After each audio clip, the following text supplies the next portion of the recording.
Hi everyone, welcome to another episode of Mr. B Ed Tech Podcast. Today I'm going to show you some screen recording tips and how to use Screencastify to make screen recordings with any device that uses a Chrome browser. So let's go ahead and get started. Alright, so I'm going to go ahead and do a quick search for the Chrome Web Store. This is usually how I get to it, but you can remember the link down there. It's the top result on my search, so I'm going to go ahead and click on that. And I'm going to do a quick search now for Screencastify. And it showed up as the top result. Now it says rate it on mine because I already have them installed on mine.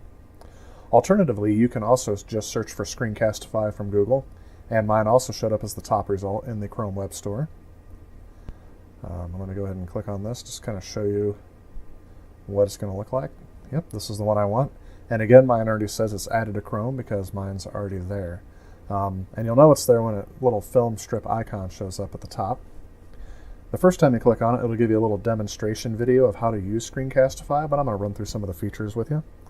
Here you can select your microphone, and as you can tell, my microphone is active because the volume indicator is going up and down as I talk into the video. You can also choose to record the system audio, which will, if you play a video or music in the background, it'll show up on there. You also have video options where you can have the resolution. I suggest the larger the better. 30 frames a second is what I'm recording mine in, and I always recommend the 3-second countdown in case you need to know when the recording actually starts. You can also choose to embed your webcam. The latest education research shows that students want to see the person who's presenting to them. And you can also have a little preview window so you know what this is going to look like when you click record. And in a second I'm going to attempt to do a screencast inside of a screencast to show you how to screencast. But you can do your whole desktop. You can do just one of your Chrome tabs. Keep in mind that your mouse won't show up if you're doing just a tab. Or you can also do just your camera if you wanted to.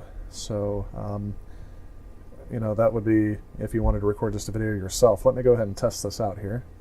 And I'm sitting at my office at work, so let me wave to you here a little bit and you'll see that's me.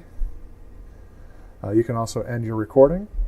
And when you do, it'll automatically pop up a new tab with your recording in there. And here's the video I just recorded.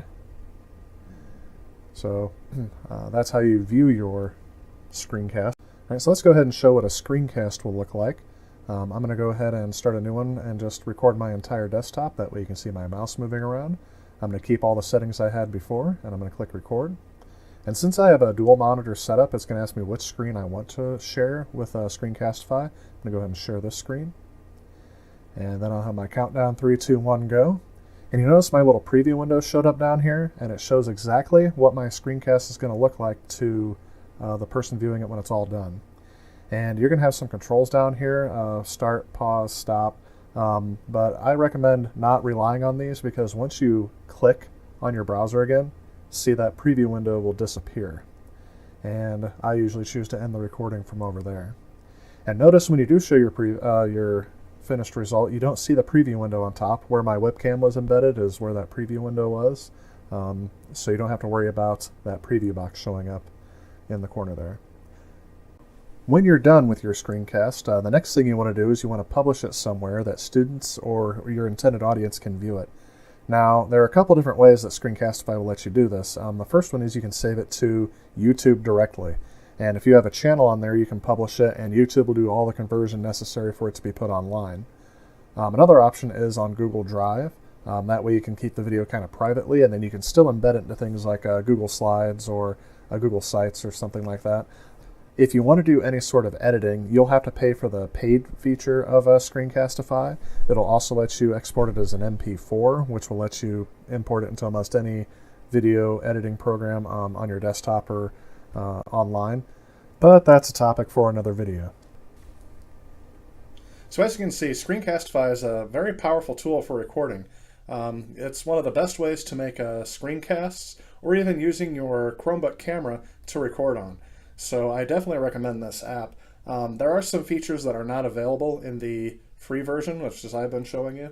They call it Screencastify Lite, but if you want to, you can upgrade to the Pro version, and it'll give you more recordings per month. It'll give you unlimited recordings. I think the limit on the free version is 10 minutes, and there are other benefits to doing that as well. But also keep in mind when you're making your screencasts and recordings, there are some best practice tips you should follow. One of those being is that students really want to see who is presenting to them. They like teacher-created content, so they really want to see you in the video. So I would definitely encourage and suggest that you embed that webcam down in the lower corner. Another tip would be to make sure that you keep the length of your video around 3 to 5 minutes. There are some research that even suggests that even 60 seconds may be too long. Just make sure that your video is engaging, doesn't leave the viewer dragging on. Of course, my video is longer than the 3 to 5 minutes. But if you're going to have a video that's longer than that, consider chunking it up into smaller pieces and having your students go through them one at a time. Even if they have to click a play button, every 3 to 5 minutes, they're at least getting a little bit more engagement than just sitting there and watching a whole 10-minute video. And they're also not tempted to fast forward. So I hope you enjoyed this episode. Once again, thanks for tuning in. You can reach me at my website, mrbwebsite.com, or leave a comment below in this video. I'm also available at my blog and all the usual social media. So I'll see you guys next time. Thanks for watching.